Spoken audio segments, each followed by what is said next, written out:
Good afternoon, dear students. In continuation with our series on structure and bonding, we have been studying inductive effect.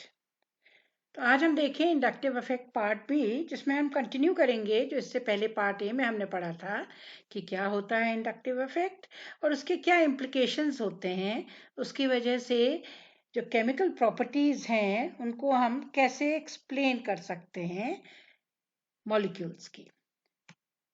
तो चलिए देखें इसमें सबसे पहले कि किस तरह, जैसे हमने पढ़ा था कि एसिडिटी में इसका अफेक्ट होता है। इंडक्टिव इफेक्ट जो है उसके कारण हम एक्सप्लेन कर सकते हैं कि एसिडिक स्ट्रेंथ कुछ कंपाउंड्स का क्यों कम होता है और क्यों ज़्यादा हो सकता है।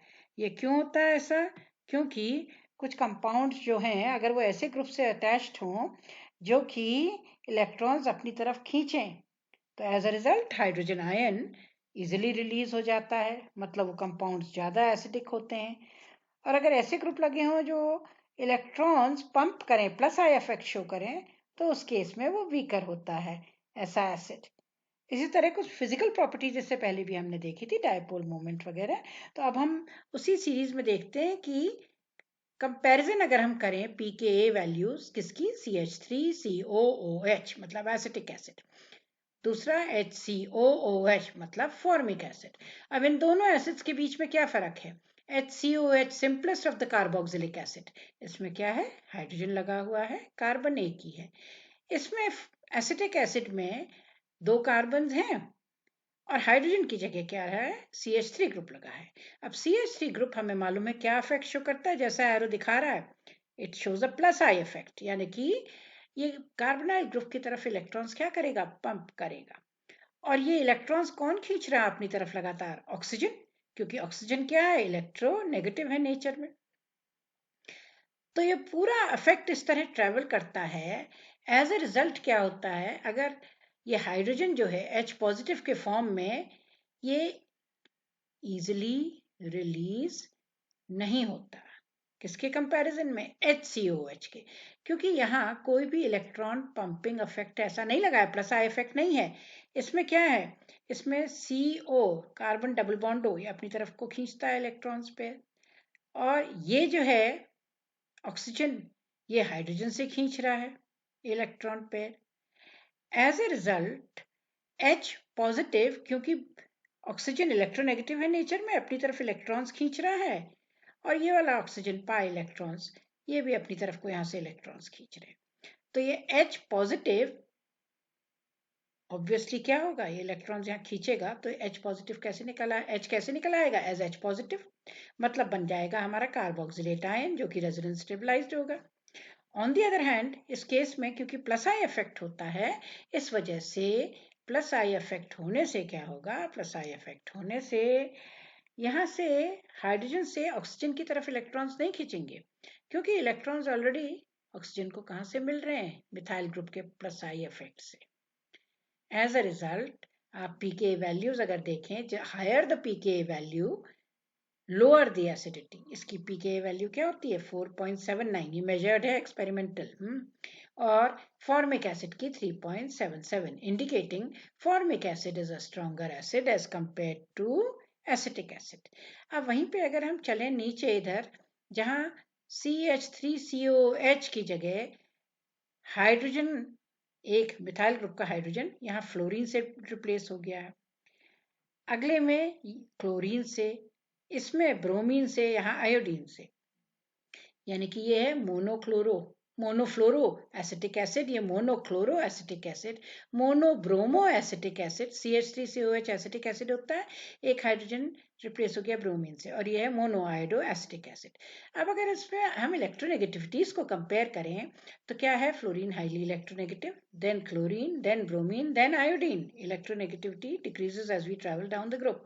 इसी सीरीज में होगा इसका इंडक्टिव इफेक्ट भी, क्या होगा, फ्लोरीन तो कार्बन से अपनी तरफ को इलेक्ट्रॉन्स खींचेगा, मतलब minus I effect, carbon in turn लगे हुए इस कार्बन से, और ये इस ऑक्सीजन से, ऑक्सीजन इस हाइड्रोजन से। एज अ रिजल्ट ये हाइड्रोजन बहुत इजीली निकल जाएगा एज H पॉजिटिव, क्योंकि इलेक्ट्रॉन्स खिंच के इधर जा रहे हैं ऑक्सीजन की तरफ को। मदद कौन कर रहा है? जैसे रस्सा कशी सी हो रही है, ये मदद कर रहा है fluorine, because it is electronegative in nature. ये पूरे इलेक्ट्रॉन्स को अपनी तरफ को खींच रहा है, तो H पॉजिटिव निकल गया। क्लोरीन भी होता है electronegative but lesser as compare to fluorine, तो इसकी जो है acidic strength fluoroacidic monofluoroacidic acid से कम होगी, लेकिन होगी अच्छी खासी स्ट्रेंथ। एसिटिक एसिड के कंपैरिजन में ज़्यादा स्ट्रॉन्गर एसिड होगा, क्योंकि CH3 ग्रुप तो प्लस आई इफेक्ट शो करता है, जबकि CH3 की जगह एक हाइड्रोजन रिप्लेस हो गया क्लोरीन से, जो कि माइनस आई इफेक्ट। तो ये फिर से इलेक्ट्रॉन्स इधर की तरफ खिंचेंगे तो H से खिंच करके यहाँ चले जाएंगे, O नेगेटिव, H निकल जाएगा positive. Hence, in the same series, since bromine is less electronegative and iodine the least, क्या होगा? मोनो एसिडिक स्ट्रेंथ जो होगा, monofluoroacetic acid stronger than monochloro, monochloroacetic acid stronger than monobromo, monobromo acetic acid stronger than monoiodo acetic acid. तो acidic strength जो है हम कैसे compare कर रहे हैं? हम कंपेयर कर रहे हैं इसकी किस तरह से? हम कंपेयर कर रहे हैं इसकी on the basis of the halogen atom that is attached। अब वहीं पे अगर हम देखें नेक्स्ट इसका बिहेवियर, यानी कि अब के हम कंपेयर अमंग्स द हेलोजन नहीं कर रहे हैं, यहाँ तो अलग अलग हेलोजन लगे हैं, यहाँ हम एक ही हेलोजन लगा हुआ। देखिए इस केस में CH3 CH2 CH Cl COH, ठीक है, 1 2 3 4, क्या हो गया 1 2 3 4? इसका मतलब ब्यूटायरिक एसिड। ब्यूटायरिक एसिड में COH की अल्फा पोजीशन पे, अल्फा ये कार्बन अल्फा है, ये COH है, ये पहला कार्बन अल्फा, फिर बीटा, फिर गामा। अल्फा में क्या लगा है? Cl, यहाँ अल्फा में लगा है। अब यहाँ पे देखें ब्यूटायरिक एसिड, ब्यूटायरिक क्योंकि 4 कार्बन का एसिड है, यहाँ देखें 1 2 3 4, यहाँ क्या कहाँ लगा है? ये यहाँ जो Cl लगा है, ये लगा है इस CH के साथ, बीटा के साथ, तो दिस इज बीटा क्लोरोब्यूटायरिक एसिड। अब इसके बाद ये है, कहाँ लगा है? यहाँ Cl टर्मिनल यहाँ पे, तो ये गामा क्लोरोब्यूटायरिक एसिड, और ये simple butyric acid CH3 CH2 CH2 COH। मतलब एक केस में अल्फा में तो यहाँ लग गया Cl, बीटा के केस में यहाँ ना लग के एक हाइड्रोजन हटा, उसकी जगह यहाँ एक Cl लगा, गामा के केस में एक हाइड्रोजन हटा, उसकी जगह यहाँ Cl लगा। अब देखें अगर इस केस में हम एसिडिक स्ट्रेंथ कंपेयर करें तो हम क्या पाएंगे? हमने पढ़ा है कि जो एसिडिक स्ट्रेंथ है वो जो माइनस आई, अब ये इसमें Cl minus I effect show कर रहा है ना, तो माइनस आई इफेक्ट जो है वो क्या होता है? डिक्रीज करता है। कैसे डिक्रीज करता है? जैसे जैसे वो इलेक्ट्रोनेगेटिव ग्रुप की कार्बन से दूरी बढ़ती चली जाती है। तो अब देखिए यहाँ तो COH के साथ पहले में लगा है ना Cl, तो क्या करेगा ये कार्बन से यहाँ की तरफ को इलेक्ट्रॉन्स खींचेगा, ये कार्बन इन टर्न लगे हुए ऑक्सीजन से, ऑक्सीजन लगे हुए इन टर्न हाइड्रोजन से। मतलब कहने का मतलब है इस तरह श्रृंखला चलेगी, यहाँ से इधर की तरफ ये खींच रहा है इलेक्ट्रॉन्स यहाँ की तरफ, क्योंकि माइनस आई इफेक्ट शो कर रहा है ये Cl जो पहले कार्बन पे लगा हुआ अल्फा कार्बन पे, तो H पॉजिटिव निकल जाएगा इजीली। अब जब ये इस पे ना लग के बीटा पे लगा हुआ है, तो अब इस केस में माइनस आई इफेक्ट तो शो करेगा, लेकिन उतना नहीं शो करेगा जितना कि पहले कार्बन के साथ लगे हुए में इस वाले कार्बन के साथ जब लगा उसमें। तो इसका मतलब ये खींचेगा अपनी तरफ को इलेक्ट्रॉन्स, लेकिन उतनी तीव्रता से नहीं, because minus I effect decreases, inductive effect as we know decreases with increase in distance। तो डिस्टेंस बढ़ रहा है ना, किससे? ये कार्बन एटम से। तो अब जहाँ टर्मिनल में लगा होगा सबसे लास्ट वाले CH2 Cl CH2 CH2 COH, इस केस में ये बहुत ही वीक हो जाएगा माइनस आई इफेक्ट, क्योंकि इसकी बहुत दूरी है इस कार्बन से। तो एज अ रिजल्ट ये कार्बन इस लगे हुए हाइड्रोजन से अपनी तरफ को इलेक्ट्रॉन्स इतनी सुगमता से नहीं खींच पाएगा, और इनके कंपैरिजन में ये बहुत वीक होगा अल्फा के कंपैरिजन में। और यहाँ देखिए ब्यूटायरिक एसिड, यहाँ तो माइनस आई वाला ग्रुप कोई लगा ही नहीं है, इनफैक्ट क्या लगा है यहाँ CH3 प्लस I ग्रुप, तो माइनस I एक भी नहीं लगा, तो इसका सबसे कम होगा यहाँ इधर की तरफ ना खींच के यहाँ से इधर की तरफ को जा रहे हैं electron, plus I effect show करता है ये। So this is the weakest acid butyric acid, whereas alpha chlorobutyric is the strongest of these acid. ये हर केस में हमने क्या लगा रखा है, हेलोजन ही है, ये नहीं है कि हम हेलोजन्स के बीच में कंपेयर कर रहे हैं, एक ही किस्म का हेलोजन है हर केस में, यहाँ क्लोरीन है। अब हम देखें रिएक्टिविटीज किसकी, टोल्यूइन की और नाइट्रोबेंजीन की। अब हम ये क्यों कंपेयर कर रहे हैं, ये टोल्यूइन जब बेंजीन रिंग में CH3 ग्रुप लगा है, ये नाइट्रोबेंजीन जब बेंजीन रिंग में NO2 ग्रुप लगा है। अब हम इसकी रिएक्टिविटीज इसलिए कंपेयर कर रहे हैं क्योंकि जो हमारे एरोमेटिक सब्स्टिट्यूशन रिएक्शंस होते हैं ना, वो कैसे होते हैं, इलेक्ट्रोफिलिक होते हैं, इलेक्ट्रोफिलिक सब्स्टिट्यूशन। अब मिथाइल की क्या टेंडेंसी होती है, प्लस आई इफेक्ट शो करने की। मिथाइल प्लस आई मतलब इधर को पंप करेगा इलेक्ट्रॉन, तो इसमें इलेक्ट्रोफिलिक जो सब्स्टिट्यूशन रिएक्शंस होंगे, इलेक्ट्रॉन्स पंप करेगा तो क्या होगा, ये रिंग में माइनस आई इलेक्ट्रॉन्स ऐसा प्रतीत होगा कि जैसे बढ़ गए हैं, तो इसमें इलेक्ट्रॉन डेंसिटी बढ़ जाएगी। एज अ रिजल्ट इसकी इलेक्ट्रोफिलिक सब्स्टिट्यूशन रिएक्शंस की गति है वो ज्यादा होगी, ग्रेटर रिएक्टिविटी किसमें होगी, टोल्यूइन के केस में। इसका जस्ट उलट होता है नाइट्रोबेंजीन में, यहाँ से रिंग की तरफ NO2 ग्रुप इलेक्ट्रोनेगेटिव होता है नेचर में, और मोर ओवर ये लगा हुआ है ऑक्सीजन के साथ, जो 6th ग्रुप में ऑक्सीजन ने नाइट्रोजन से इलेक्ट्रॉन खींचे, नाइट्रोजन ने बेंजीन रिंग से, तो इलेक्ट्रॉन्स यहाँ से पाई इलेक्ट्रॉन्स हैं बेंजीन रिंग में, तो ये इधर की तरफ ऊपर को खींचे चले आएंगे, खींचे चले आएंगे, तो इस रिंग में जो है इलेक्ट्रॉन डेंसिटी क्या हो जाएगी, बेंजीन के कंपैरिजन में कम हो जाएगी।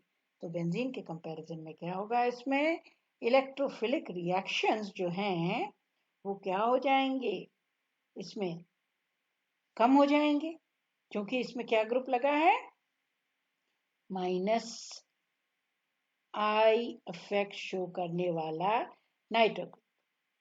Therefore, due to the minus I effect, because it withdraws electrons from the benzene ring and decreases electron density in the ring, so nitrobenzene is less reactive towards electrophilic substitution as compared to benzene.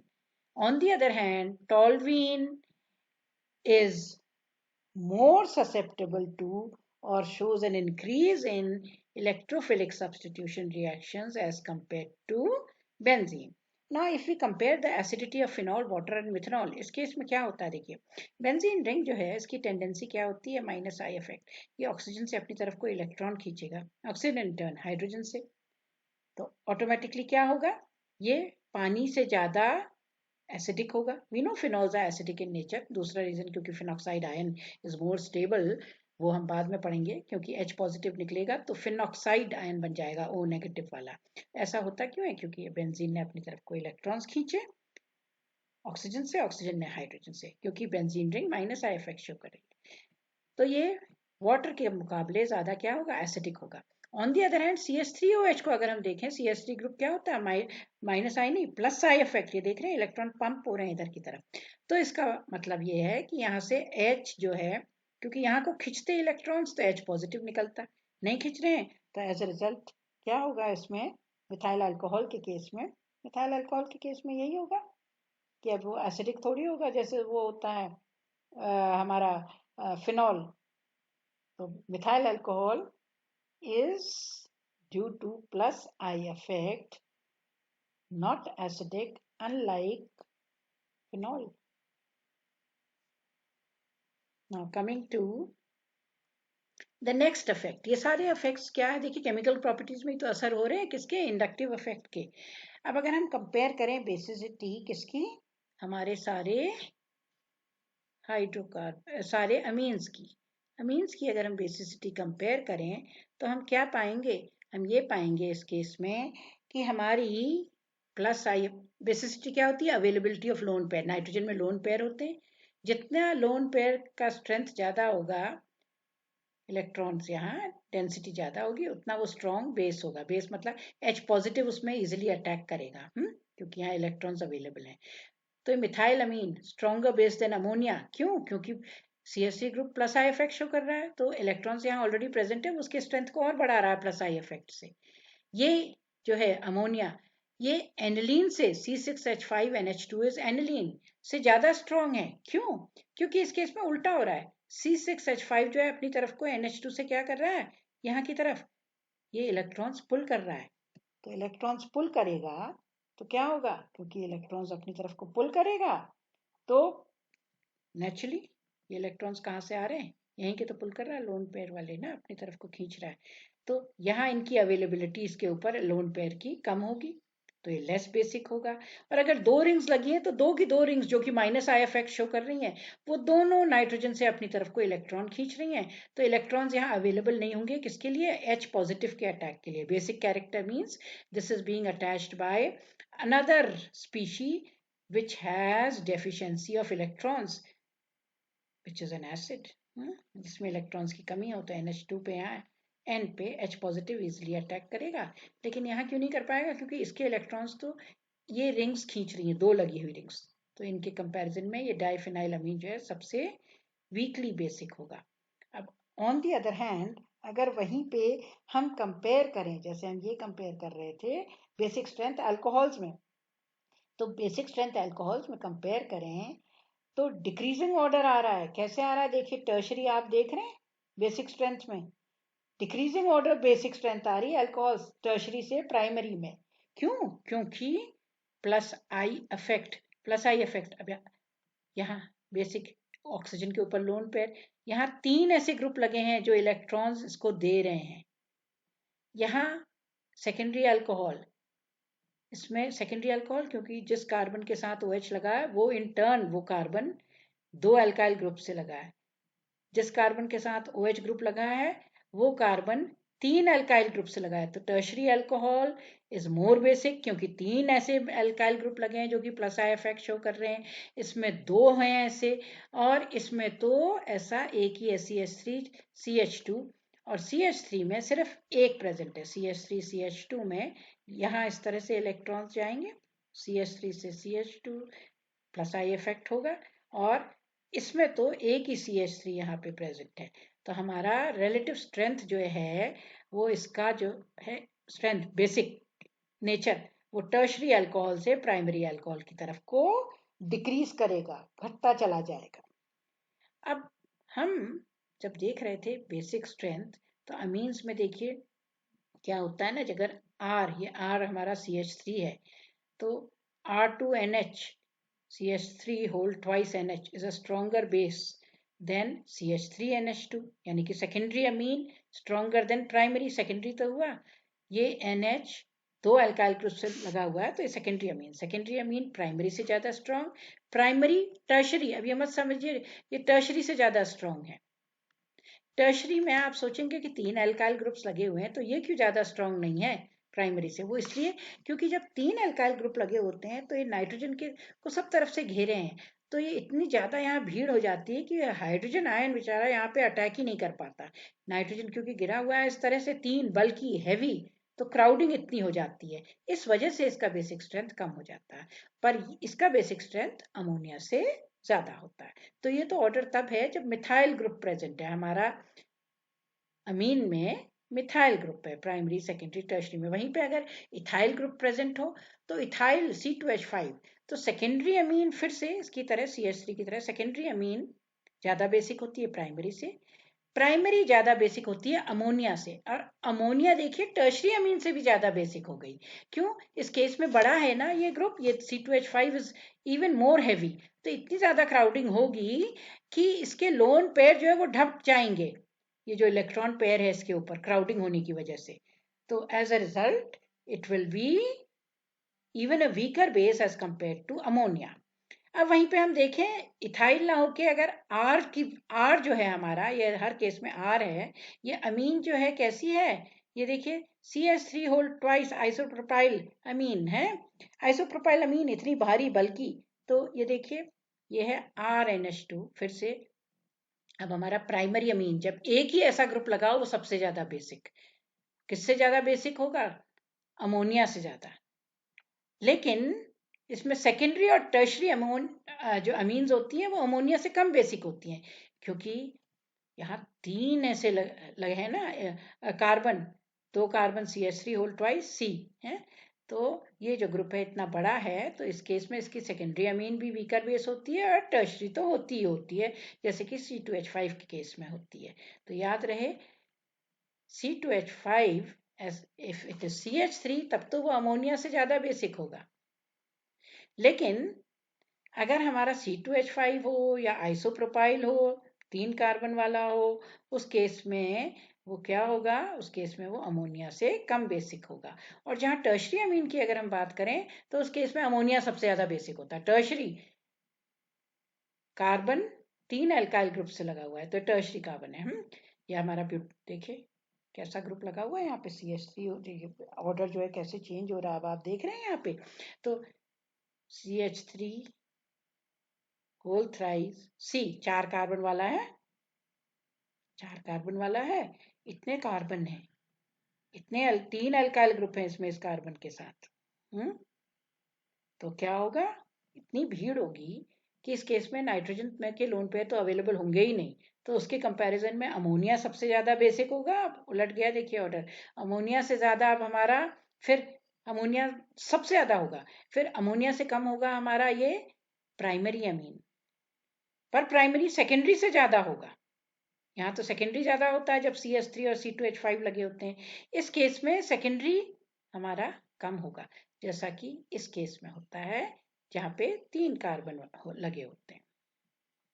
अब जो यहाँ secondary amine और secondary amine से भी कम tertiary अमीन, nitrogen के साथ 3 alkyl, ऐसे 3 बड़े बड़े ग्रुप लगे हैं। CH3 होल थ्राइस C एक तरफ लगा है, दूसरी तरफ भी लगा है CH3 होल थ्राइस C, तीसरी तरफ भी लगा है CH3 होल थ्राइस C।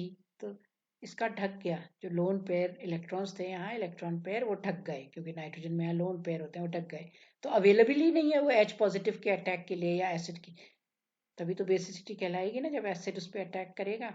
तो इस केस में ये इस तरह से इसका ऑर्डर होता है। अब वहीं पे अगर हम कंपेयर करें स्टेबिलिटी किसकी, कार्बोनियम आयन में अब हम क्या देख रहे हैं, कार्बन विद पॉजिटिव चार्ज, जैसे अमोनिया में पॉजिटिव चार्ज आ गया तो अमोनियम, ऐसी कार्बन में पॉजिटिव चार्ज कार्बोनियम। तो कार्बोनियम आयन 3 मिथाइल ग्रुप से लगा है, 3 अल्काइल ग्रुप, यहाँ 3, तो टर्शरी कार्बोनियम, यहाँ 2 से लगा है सेकेंडरी कार्बोनियम, यहाँ 1 से लगा है ये, और ये दोनों प्राइमरी कार्बोनियम। अब हम देखेंगे कि टर्शरी कार्बोनियम में प्लस आई इफेक्ट से इलेक्ट्रॉन्स इस तरफ को जा रहे हैं, तो ये जो है हमारा स्टेबलाइज हो जाएगा, डाइल्यूट हो जाएगा, ये प्लस चार्ज, प्लस मतलब इलेक्ट्रॉन्स की कमी, तो नहीं प्रतीत होगा कि इतनी ज्यादा कमी है। तो tertiary carbonium ion is more stable then secondary, क्योंकि इसमें 2 प्लस आई वाले ग्रुप लगे होते हैं जो कि इस चार्ज को कुछ हद तक क्या कर देते हैं, डिस्पर्स कर देते हैं, कम कर देते हैं, और इसमें एक एल्काइल ग्रुप लगा है, इसमें एक भी नहीं।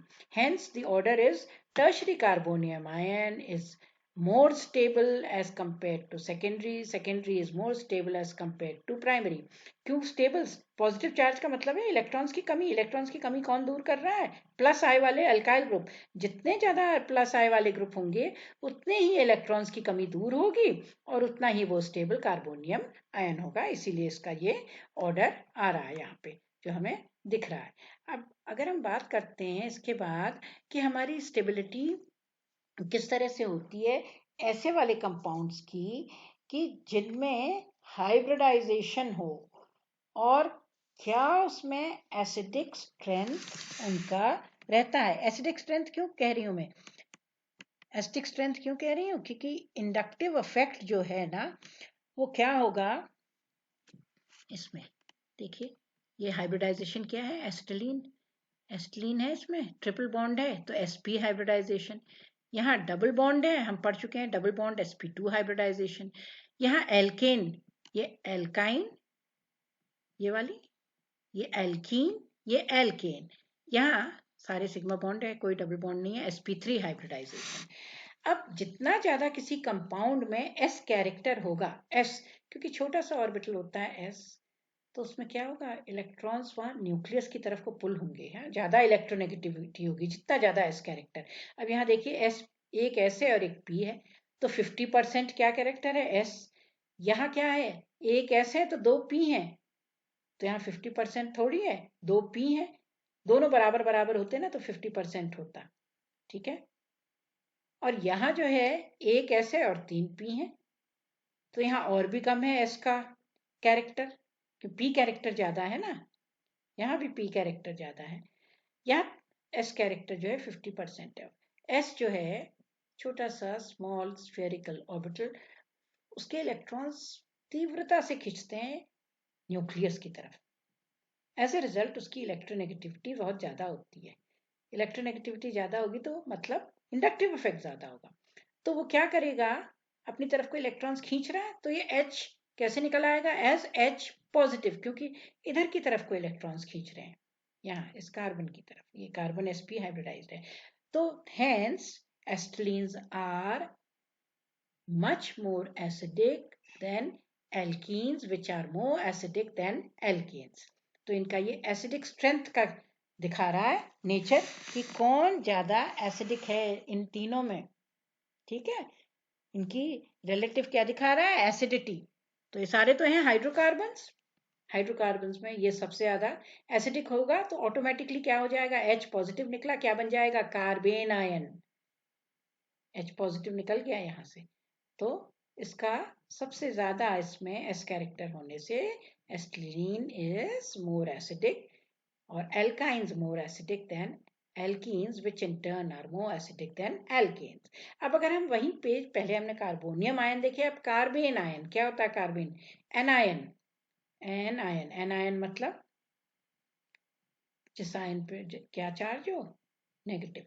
अब ये कार्बन पे है तो कार्बेन आयन। अब देखिए कार्बेन आयन की स्टेबिलिटी अगर हम देखें तो क्या होगी, ये नेगेटिव चार्ज है और ये प्लस आई इफेक्ट शो कर रहा है, इसमें मिथाइल ग्रुप इधर को इलेक्ट्रॉन दे रहा है, तो क्या होगा इनकी स्टेबिलिटी में, इससे जो इनकी स्टेबिलिटी में असर आएगा, वो क्या असर आएगा इस केस में, जब हमारा कार्बेन आयन है तो उस केस में स्टेबिलिटी तो उलट जाएगी, लेकिन अगर हम इनका स्ट्रेंथ देखें ना, बेसिसिटी का, बेसिक कैरेक्टर, क्योंकि यहाँ अगर ये ऑलरेडी नेगेटिव चार्ज है, इसका नेगेटिव चार्ज और बढ़ा रहा है, यहाँ पे इसको डिस्टेबलाइज करेगा। लेकिन हम यहाँ पे क्या अगर कंपेयर करें इन कार्बेन आयंस के साथ, कि अगर इनमें लगा हुआ है साथ में कौन सा ग्रुप, और उस हिसाब से इनकी बेसिक नेचर मतलब अवेलेबिलिटी, किसकी अवेलेबिलिटी, ये इलेक्ट्रॉन्स की, इलेक्ट्रॉन्स की, इलेक्ट्रॉन्स की, कितने इलेक्ट्रॉन्स हैं, तो हम पाएंगे कि इसमें प्लस आई इफेक्ट की वजह से इलेक्ट्रॉन्स और जा रहे हैं, तो ऐसा प्रतीत हो रहा है कि इलेक्ट्रॉन्स बढ़ गए हैं, क्योंकि प्लस आई इफेक्ट इधर की तरफ को इलेक्ट्रॉन्स जा रहे हैं। तो इसका जो हमारा बेसिक स्ट्रेंथ होगा वो इससे ज्यादा होगा इस केस में, क्योंकि ये तो एल्कीन लगा है ना, CH2 ग्रुप लगा है यहाँ पे, एल्कीन, तो ये तो अपनी तरफ को इलेक्ट्रॉन खींचता है। और ये तो CH ट्रिपल बॉन्ड C है, sp हाइब्रिडाइज्ड है, ये भी, ये sp2 हाइब्रिडाइज्ड, ये sp हाइब्रिडाइज्ड, यहाँ पे sp है ये वाला, sp3 हाइब्रिडाइज्ड है, ये यहाँ पे sp3 हाइब्रिडाइज्ड है, तो ये तो प्लस आई इफेक्ट शो करेगा सबसे ज्यादा, तो इसका मतलब ये सबसे ज्यादा बेसिक होगा ये वाला कार्बेन आयन, फिर ये उससे कम बेसिक होगा, और ये वाला सबसे कम बेसिक होगा, कौन सा वाला, बेसिसिटी अगर हम इनकी कंपेयर करें तो कौन सा वाला हमारा सबसे कम बेसिक होगा, जो हमारा ट्रिपल बॉन्डेड है। तो इनकी ये कार्बन आयंस की बेसिसिटी को दर्शाता है कि किस तरह बेसिसिटी डिक्रीज हो रही है। बेसिसिटी डिक्रीज हो रही है मतलब ये कार्बन आयन बन तो गया, लेकिन इसकी अवेलेबिलिटी तो बेसिसिटी दिखाती है, जितना ये यहाँ पे मौजूद होगा। अब ये तो यहाँ पे, क्योंकि एल्काइंस का S कैरेक्टर होता है, तो ये तो इस कार्बन की तरफ खींचेगा, ये भी कुछ हद तक खींचेगा, क्योंकि ये sp2 हाइब्रिडाइज्ड है, ये sp है, लेकिन ये तो sp3 है, तो इस केस में प्लस आई इफेक्ट शो करेगा एल्केन जो लगा हुआ है यहाँ पे, ये वाला ग्रुप CH3 ग्रुप, और ये सबसे ज्यादा बेसिक होगा नेचर में। तो आज हम लोगों ने इसमें क्या देखा, हम लोगों ने कंपेयर करा इनका कंपाउंड्स का आपस में acidic strength on the basis of inductive effect, हमने देखा basic strength on the basis of inductive effect. At the same time we also saw to it as to why our toluene is more electrophilic in nature, electrophilic substitution उसमें ज़्यादा तीव्र गति से होंगे as compared to nitrobenzene. ये भी inductive effect की वजह से था, क्योंकि नाइट्रोबेंजीन में nitro group minus I effect और CH3 group plus I effect. At the same time, we also saw to the stabilities of carbonium ion, carbon with a positive charge। उस positive charge को dilute या कम करने के लिए जितने ज़्यादा alkyl group लगे होंगे वो वाला हमारा कार्बोनियम आयन उतना ही ज़्यादा स्टेबल होगा। सो this is all for today. Thank you.